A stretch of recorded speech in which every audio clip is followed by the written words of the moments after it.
Welcome to Camaraderie, a channel for analog masochists and digital revolutionaries alike. Today's episode is sponsored by the ghost of Che Guevara. I focus my content on film photography. You're probably aware of that by now, but I do have a deep, dark, dirty secret that I have to get off my chest. It's been weighing on me for a while. I use digital cameras too. And in fact, I don't know how y'all are gonna take this, but I'm using one right now. So when I saw this book, I just had to pick it up. It was only $2. I just had to pick it up just to satisfy my carnal curiosity about what life looked like at the dawn of the digital revolution in Cameratown. What forbidden knowledge might it contain? Can I glean any insight from this ancient tome about this ancient time? I invite you to join me as I delve into the dichotomy of traditional film photography on one hand, on the other, the oft misunderstood new kid on the block, digital photography, with its cameras with mode selectors and menu buttons and moxie.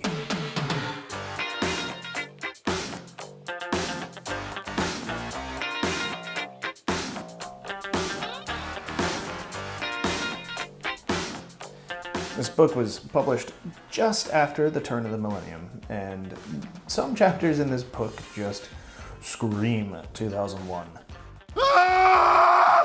But there are some golden nuggets of information age loveliness sprinkled throughout, so stay tuned to have a laugh with me about just how primitive our understanding was of things that we now take for granted 20 years later. Chapter 1, The Digital Camera, starts off with a section called The Digital Camera versus 35mm. Well, I find it kind of funny, I find it kind of sad, that the author Dave Johnson says 35mm specifically, instead of just the film camera. On one hand, I get it because 35mm was the most popular format for the demographic that this book is written for. Parents who want to take pictures of their family vacation or of their youngest prodigy's t-ball game. I get it. But still, there's more than one film format, Dave. You got medium format, 120 film, much maligned APS-C, the whole gamut of large format photography. You got your 4x5 sheets, your all the way up to your 11x14s.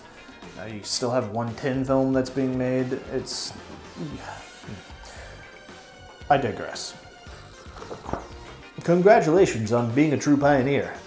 Sure, lots and lots of people have bought digital cameras, but they're still a tiny minority compared to all the folks with good old film cameras. You may not feel like the leader of a revolution, but in a sense you are, because digital cameras totally change the way that you interact with your cameras and your pictures. I wonder if Dave had any idea just how true that last sentence would be.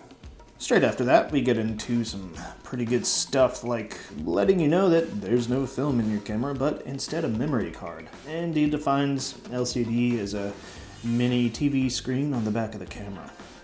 I mean, that's not technically wrong, but it's still. He also mentions how digital cameras use CCD sensors to capture light, which is interesting since just about every digital camera now that I can think of uses a CMOS sensor, with the exception of some cameras designed for specific applications.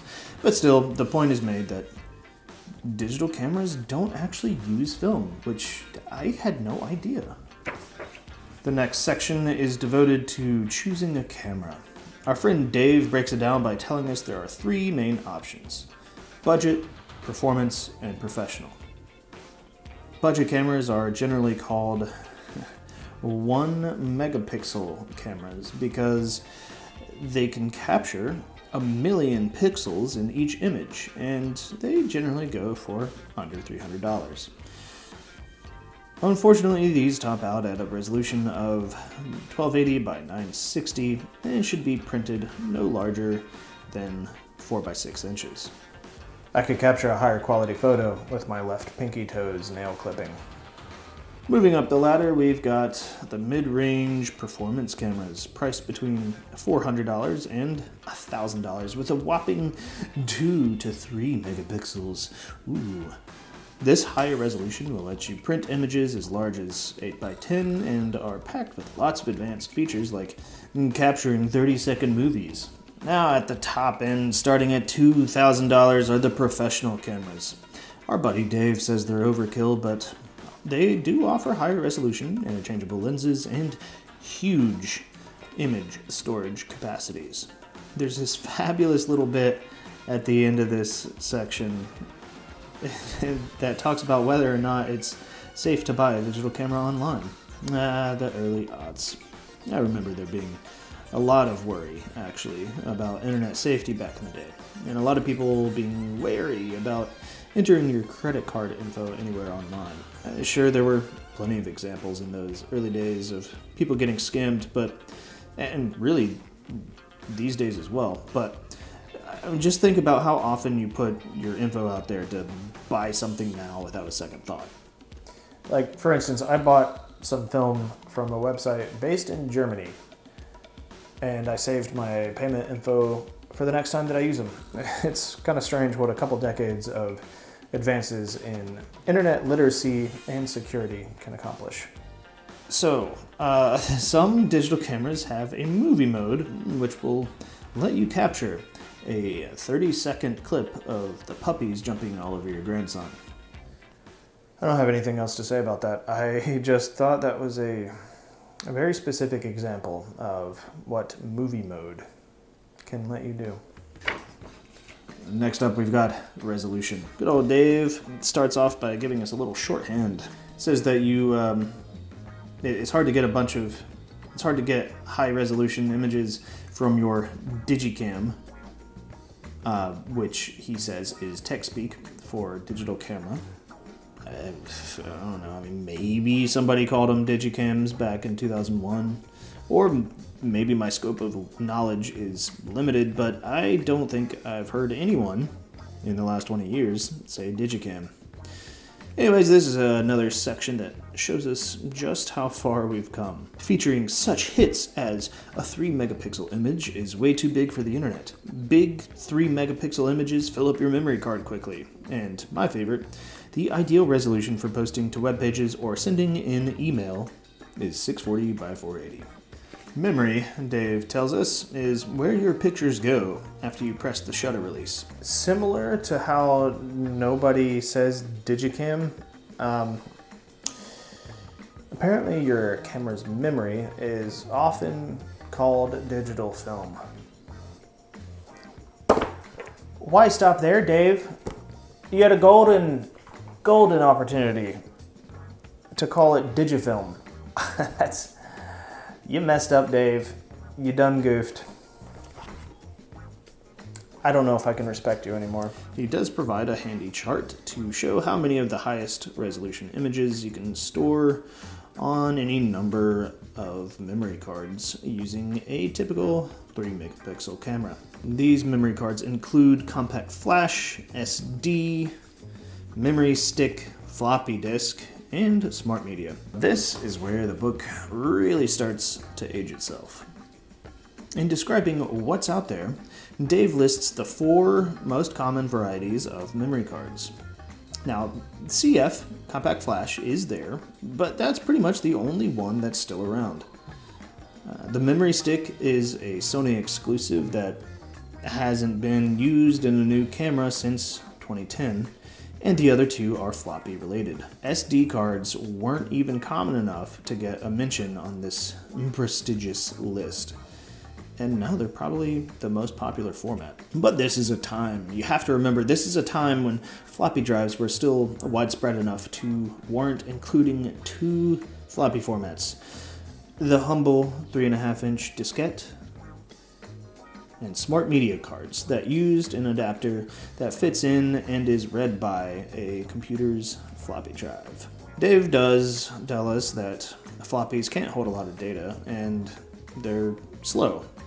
So they're not really a good choice for high-resolution cameras. Now this got me to thinking, if floppies aren't a good choice for high-resolution cameras, I wonder how many floppies would it take to shoot an MKBHD episode? Well, using his stats that he released for his What I Really Think About the iPhone video, I did the math. So let's assume the standard 1.44 megabytes of storage capacity on your average 3.5-inch floppy disk. He shot 1.92 terabytes of raw 8K RED footage. If RED cameras somehow accepted floppies, he would have had to have 1,333,334 floppy disks, with just under half a megabyte of space left over on that last disk. Only 20 years since this book came out, folks. 20 years. That's not a long time. That's 20 years since floppies were common enough to be recommended as storage for a digital camera. Let's see, what's next? It talks about LCDs being mini TV screens again. Flash menus and menu buttons are a thing. Yeah, that's pretty much it for the first chapter. Thankfully, the rest of this book isn't nearly as packed with information that's pertinent to our topic today, so hopefully we can breeze through the rest of it. Chapter 2, Using Your Camera, starts with a section on using digital film. Dave mentions how you can erase a full memory card in order to shoot more, and that it's pretty easy. But if you're in a hurry, you can ask a teenager. Way to give credit to your readers' technical abilities and comprehension skills there, Dave. Apparently, some people back then were curious if you needed a special memory card to take black and white photos. I mean, I guess that makes sense. After all, it is the case with film, but it just seems so obvious now. Another thing that I think is taken for granted by a lot of people now is the 2-step process for taking pictures on a Digicam. It's that thing where you press halfway down on the shutter button to focus, and then you fully press it down to actually release the shutter. I mean, I'm sure not everybody knows that, but it does seem, again, with the benefit of retrospect and 20 years of Digicams being in our society, it's the fact that he dedicated a whole section to that is interesting to me. There's not much worth mentioning over the next couple of sections, except for this creeptastic vignette example. You just know this guy just finished watching The Matrix with his boys on the projector in his mom's basement, and that this Counter-Strike LAN party is about to be so rad. Chapter 3, Taking Great Pictures, is actually generally full of pretty good practices, and author Dave makes a point of saying that old film photography advice still applies to the digital realm. I mean, after all, a photo is a photo, regardless of what it's shot on. Alright, I'm actually starting to run out of time here, so let's move on. Chapter 4, Moving Pictures to Your PC, has some nifty notables to notice. Dave calls CD-ROMs little frisbees. It lets us know that osmosis doesn't work for transferring images from your camera's memory onto your computer. It really emphasizes the floppy adapter quite a bit. You'll need at least 20 gigs, 20 gigabyte hard drive to store your images. At least. Yeah, that's a good start. If you manage to fill up your hard drive, he suggests using a zip drive to archive all your old pictures. He also runs over some basic organization tips and says to be sure to rename your image files because your camera names pictures awful things like DSC0002302.jpg. It's good to know that hasn't changed, at least. After moving your pictures to a computer, any program that handles graphics files can be used to view your pictures, including a word processing program. Yeah, let me just fire up Notepad real quick to view my .cr2s. Who needs Lightroom? In the remaining chapters of the book, Big Dog Dave walks you through editing on your PC. Paint Shop Pro is suggested for advanced work. How to make a tiled cheeseburger wallpaper background. How to take and store pictures on a PDA. Printing your pictures from Shutterfly, which honestly I didn't even know that they were a thing back then. That's cool. And he mentions some cool accessories for your camera. Everything from wacky lenses and filters to actually useful things like tripods and other software, stuff like that. Before I finish with I just bought a digital camera, now what? I have to show you this incredibly silly example of an email with a photo attachment. Right, so yeah, you can attach a photo to an email. It's amazing stuff. Okay, subject, we ride at dawn. From Genghis Khan at AOL.com to Attila the Hun at USA.net. Attila, here are out battle plans for invading the heathens to the east. I trust you will be able to muster some of your finest marauders. Let's make this our best company picnic yet. All the best, Genghis. And here's the attachment, jasmine.jpg, and he's just a little cat. He's a little cat named Jasmine.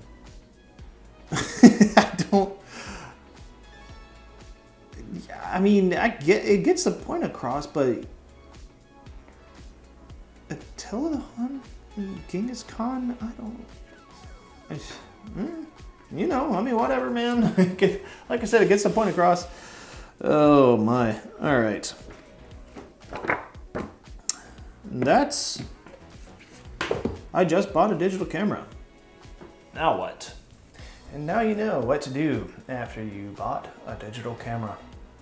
Thanks for joining me on this journey to the oh-so-recent past. Overall, this book honestly has a lot of good tips, especially regarding photography techniques. Some of the more technical advice is pretty obviously dated, but yeah, I don't know. I think it's good fun to just see how new everything was and how far the digital medium has come in the past, really just a handful of years. It's only been 20 years since this book was released. I also find it pretty fascinating how with digital photography, there's been so much progress that's been made and so many different techniques for dealing with file formats and sizes.